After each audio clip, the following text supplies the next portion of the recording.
Nous sommes ici au nord de Bretignolles-sur-Mer pour parler à nouveau du mur de l'Atlantique. Sur Bretignolles, il ne reste pas grand-chose, mais on va surtout s'intéresser à ce qui se passe au nord de Bretignolles-sur-Mer, à Saint-Gilles-Croix-de-Vie. Saint-Gilles-Croix-de-Vie fait partie des nombreux ports de la façade atlantique qui ont été fortifiés, en tout cas qui ont été protégés d'une manière un peu plus importante que ce qu'on pouvait retrouver sur la côte libre. À Saint-Gilles-Croix-de-Vie, on retrouve principalement trois positions, la SA52, la SA53 et la SA10, qui entourent le port et qui devaient assurer sa protection. Si sur la SA10, on a finalement assez peu de choses qui sont aujourd'hui visibles. On a une cuve 1694 qui est en arasement, qui donne sur le port de Saint-Gilles-Croix-de-Vie. On a quelques régelbeaux 502, 501 qui sont visibles tout au long de la promenade qui permet de faire le tour des dunes de la Grande Plage. Et ensuite, on a d'autres bâtiments, alors soit qui ont été intégrés à des constructions modernes, et c'est notamment le cas des blocs les plus importants qui se trouvaient au sud de cette position. Aujourd'hui, sur la SA10, il y a assez peu de choses à voir, comme je viens de vous le dire. Par contre, on va aller à l'exploration de la SA52 qui nous offre quelques petites curiosités, notamment un R600 qui a été coupé en deux suite à une explosion après la Seconde Guerre mondiale et qui a projeté sa cuve en contrebas au niveau de la mer. Le reste est visible principalement à marée basse lorsqu'on peut faire le tour de la pointe du Pilours, et là on va avoir un certain nombre de vestiges encore visibles à flanc de falaise. Je vous propose de remonter jusqu'à Saint-Gilles-Croix-de-Vie pour aller découvrir cette SA52 qui aujourd'hui est la position la plus intéressante compte tenu des vestiges qui sont visibles. On va descendre sur la plage, la mer est en train de baisser et on va pouvoir aller voir tous ces détails de cette position qui sont encore visibles aujourd'hui depuis l'extérieur, bien entendu, puisque tous ces bâtiments, toutes ces constructions ont été condamnées par la mairie de Saint-Gilles-Croix-de-Vie.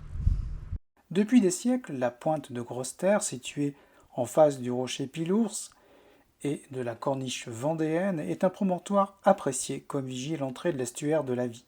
Jusqu'au XIXe siècle, la Vie est navigable jusqu'au château d'Apremont où on y faisait débarquer les hôtes de marque pour les impressionner avec l'immense façade du château médiéval. Au début du XIXe siècle, les armées napoléoniennes y établissent une redoute, mais depuis longtemps cette côte est parsemée de corps de garde permettant de contrôler les mouvements le long de la côte, comme l'attestent les cartes de Cassini et d'état-major du XIXe siècle. La pointe de Grosse-Terre s'est formée suite à l'érosion d'un vaste plateau de mécaschiste par la mer qui a érodé les portions les plus tendres en créant des marmites et des cavités. C'est ainsi que s'est formée cette côte très découpée. Avec une altitude d'environ 12 mètres au-dessus du niveau de la mer, ce promontoire dispose d'un réel avantage pour l'établissement d'une position défensive, la partie littorale étant naturellement défendue. Le secteur défensif nord, KVG Nord, couvre un intervalle compris entre Portemain et la forêt d'Olonne. La numérotation des positions sur le littoral de Vendée est discontinue comme on peut le remarquer et marque plusieurs périodes de construction. Les positions débutant à SA 01 sont déjà établies en 1942. La majorité des autres positions ont été construites à partir de 1943. Le secteur de Saint-Gilles-Croix-de-Vie est alors composé de la SA 08 à Sion-sur-l'Océan, la SA 09 à Saint-Hilaire-de-Riez et la SA 10 derrière la grande plage de l'actuel Saint-Gilles-Croix-de-Vie. Le chenal d'entrée du port de Saint-Gilles n'est alors couvert que par la partie nord de la SA 10. Le renforcement des défenses des côtes françaises, après différentes inspections, va conduire à l'établissement de trois positions supplémentaires, la SA 52 à la pointe de Grosse-Terre, la SA 53 derrière la plage de Boisvinet et la SA 57 à Pont-Jaunet. La position SA 52 s'appuie sur deux régelbeaux 600 équipés de canons de 5 cm KWK L60 dont l'un a sa cuve type 1694 dissociée. 2 Tobruk VF-58C complètent le dispositif ainsi que 2 nids à mitrailleuses nichés dans la falaise. On retrouve également un petit réseau de tranchées bétonnées qui permettent de distribuer les hommes entre les différents ouvrages. L'ensemble assure une protection suffisante de la partie nord du chenal d'entrée du port de Saint-Gilles.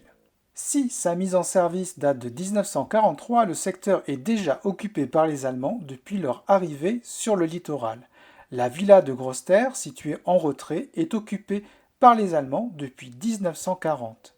À noter que le rocher de Pilours était utilisé par l'occupant pour des tirs d'entraînement. Si on se concentre sur la position SA52 telle qu'elle est aujourd'hui, elle a été dans l'ensemble peu touchée par l'urbanisation. La pointe de Grosse-Terre n'a cependant pas résisté à l'érosion de la côte et a perdu une partie de ses ouvrages.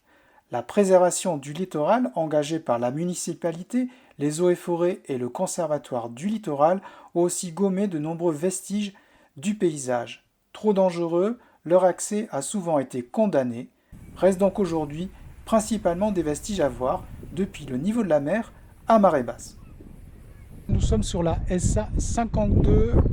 Ici, beaucoup de récifs tout autour de la pointe du Pilours. Ce qui est important surtout, c'est de voir les vestiges qu'on va pouvoir y trouver. On vient de passer juste à côté du R600 qui a été explosé après-guerre. Il est en 2 parties, totalement réparties sur la grève.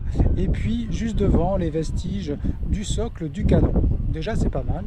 Ensuite, on va voir un petit peu plus loin le débouché d'un tunnel justement qui permettait de relier les positions, en tout cas les blocs entre eux.